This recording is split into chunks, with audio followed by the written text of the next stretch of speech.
Yan mga kaponi, magandang araw po sa inyo, sa lahat ng mga viewers natin.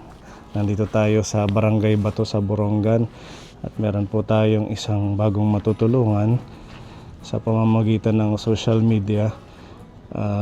Nakakahanap tayo ng mga bagong pwedeng ma-reach out ng ating channel.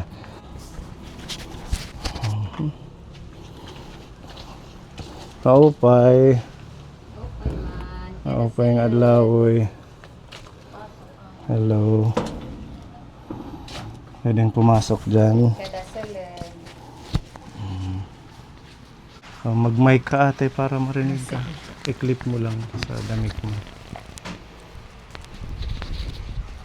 Ayan. Hello nanay, upay ng adlaw. Nay. Ikaw si Si Mary Ann po. Mary Ann. Kasi maraming nag-share at nagsabi sa akin na kailangan mo daw ng tulong. Opo.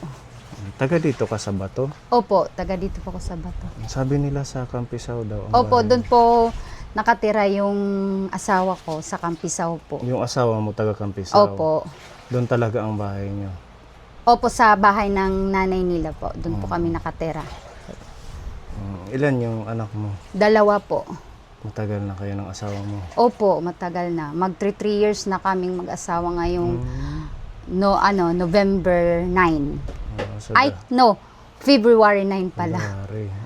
So, anong nangyari sa'yo, Ate Mary Ann?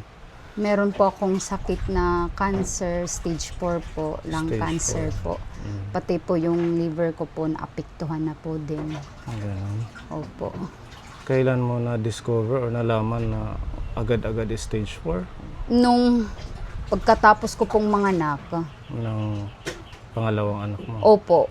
Pagkatapos ko pong Kailan ka manganak, nanganak? May 26 po. May 26, Opo. last year? Opo. Yun So lang. baby pa pala, Opo. pagkapanganak mo lang. Mag-8 months pa lang po siya ngayon. Baby boy. Girl po. Girl. Girl po. Yung panganay, Boy po. tapos doon nalaman ng nanganak ka. Opo. Actually po, sir, nang 5 months pa lang yung tummy ko, medyo may nararamdaman na po ako noon. Palagi na lang akong umuubo, pero hindi namin alam na yun pala yung sakit ko. Doon na namin nalaman na pagkatapos kong manganak, kasi na agad na po akong napunta doon sa Tacloban, kasi sumakit yung may liver ko. Kasi merong malaking bukol na doon sa liver ko. Kaya po doon na nalaman na lahat-lahat ng mga sakit ko. Na maraming mga kulani sa katawan ko. Opo, na nagkumalat na. Na-trigger lang siya nung pagkapanganak mo. Opo. Kumbaga nahila yung mga nutrients na punta sa baby, tapos yung katawan mo bumagsak. Opo, pagkatapos lang kong manganak, doon na po. Pero sa Tuloy-tuloy first na baby po. mo, wala naman. Hindi po. Normal lang po ako noon. Wala, okay lang. Ilang taon na yung panganay? Maano na po, mag-7 na po sa April.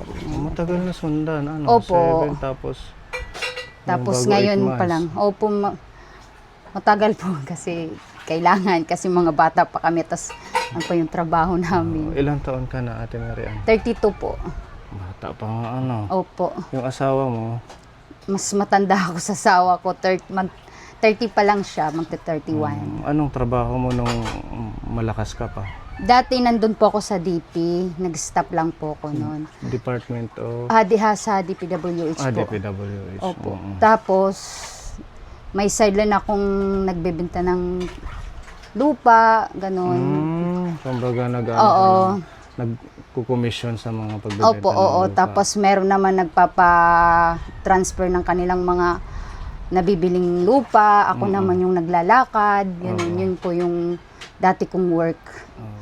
Blessing na blessing po nun yung trabaho ko. Kasi DPWH, di ba? Opo, oo. Sa gobyerno yun. Opo. Regular ka doon. Hindi po. Pero malaki naman yung nakukuha kong sweldo. Kumbaga casual. Oo. Sakto-sakto sa amin. So, kailan ka pa nag-stop magtrabaho? Nung siguro na para yung nag-work na yung asawa ko sa City Hall. Nagtrabaho yung asawa mo. Hanggang ngayon, nagtatrabaho. Na-stop po siya dahil sa nagkasakit ako. Nagkasakit ka. Kasi siya po yung kasama ko sa Tacloban. Pagpa-process ng pagpapagamot Oo. mo. Dun ako na-confine sa Tacloban. Ate ko at asawa ko yung kasama ko dun. Na-stop siya kasi ilang months din hindi siya nakapasok. Kaya parang natanggal na lang siya sa trabaho. Opo, natanggal siya sa trabaho. Talaga pag nagkakasakit, lahat na sasacrifice yung Opo, hanap opo. buhay. Opo. Hindi kayo nakapag-save ng asawa mo, pati ikaw nung malakas ka pa. Hindi po Nakapag-ipon, Nung malakas po ako, nakapag-ipon po ako. malakas ka pang kumita. Opo, nakabili kami nung motor. Mm-mm. O tapos may kunting mga alahas na nabili. Mm-mm. Pero lahat yun nun, nabinta namin. Lahat ng mga naipon namin, tapos yung mga nabili namin dati, na malakas pa kami, malakas pa ako, nabinta lahat.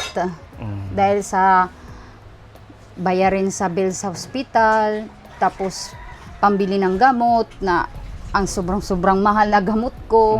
Kasi yung isang tablet lang na 5,568. Ha? 5,000? Opo. Isang tabletas lang? Isang tableta lang po na 5,568 po. Yung isa lang po, kada Kaya araw ko. mauubos yung Opo, kada ipon. araw kong, kaya po talaga, kaya palagi kaming kahit nakakahiya, nakakahiya man, palagi nanghihingi kami ng tulong.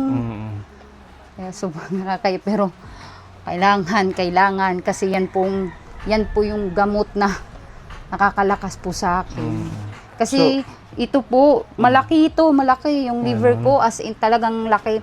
Kasi ng December 8 na hospital po ko dito. Kasi nga po ang laki na to, lumaki. Tapos kailangan pa nga ako na operahan na, pero ayaw ko.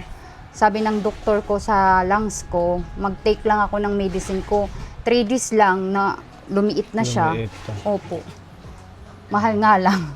Kaya yan na 5,568 na Bawat gamot. isa. Opo, kada Ano tablet yan, po. para dyan sa bukol? Opo, pati sa lungs ko po. So, anong sabi ng doktor ngayon sa sitwasyon mo? Kailan ka huling nagpa-check up? Nung ano pa lang po, Domingo? Sa Nung Domingo. Sunday lang. Oo, Sunday. Saan ka nagtakloban? Pumunta po siya dito. Pinuntahan ka? Opo, kasi hindi ko po kaya pang magbiyahe. Buti okay sa Oo. doktor. Mayroon siyang ditong bahay.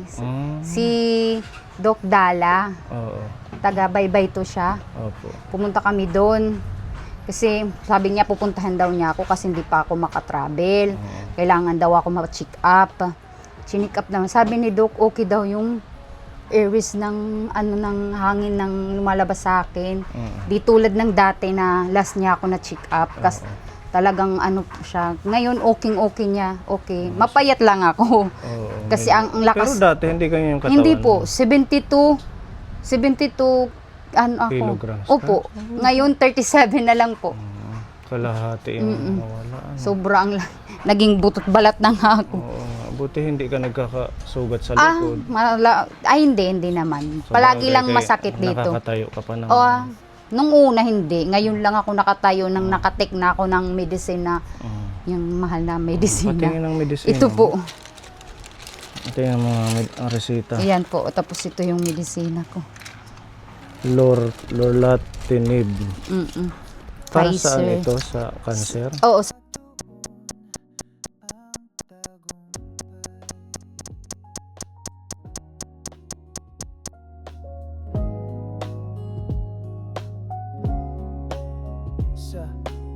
Sa bawat luha ng kahapon, may ngiti ngayong sumibol dahil sa ponyality na totoo. Pag-ibig ng Diyos ay patuloy na dumadaloy.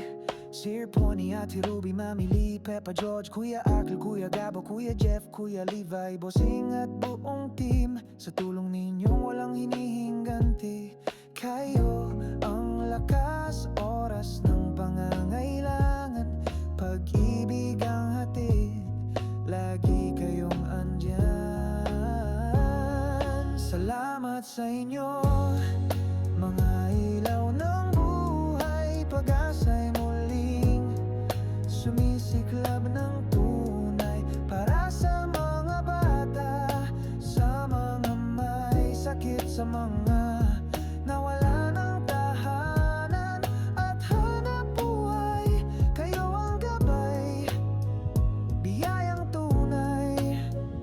Sa puso't gawa sa Diyos na